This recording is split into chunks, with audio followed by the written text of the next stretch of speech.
Le désordre est simplement l'ordre que nous ne cherchons pas.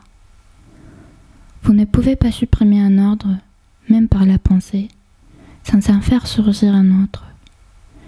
S'il n'y a pas finalité ou volonté, c'est qu'il y a un mécanisme.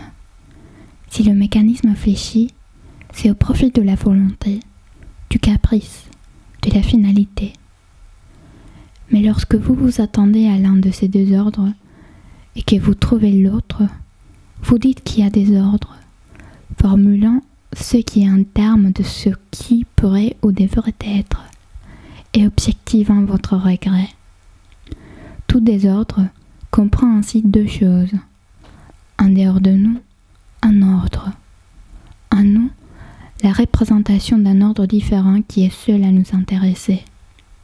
Suppression signifie donc encore substitution.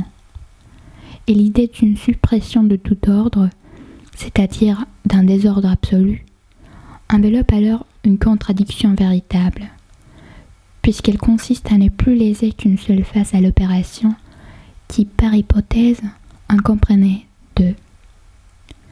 Où l'idée de désordre absolu ne représente qu'une combinaison de sons, flatus vocis, ou si elle répond à quelque chose, elle traduit un mouvement de l'esprit qui saute du mécanisme à la finalité, de la finalité au mécanisme, et qui, pour marquer l'endroit où il est mieux indiquer chaque fois le point où il n'est pas.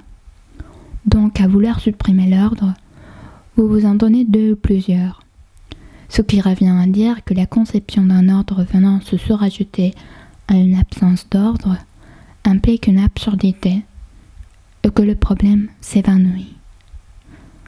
Les deux illusions que je viens de signaler n'en font réellement qu'une.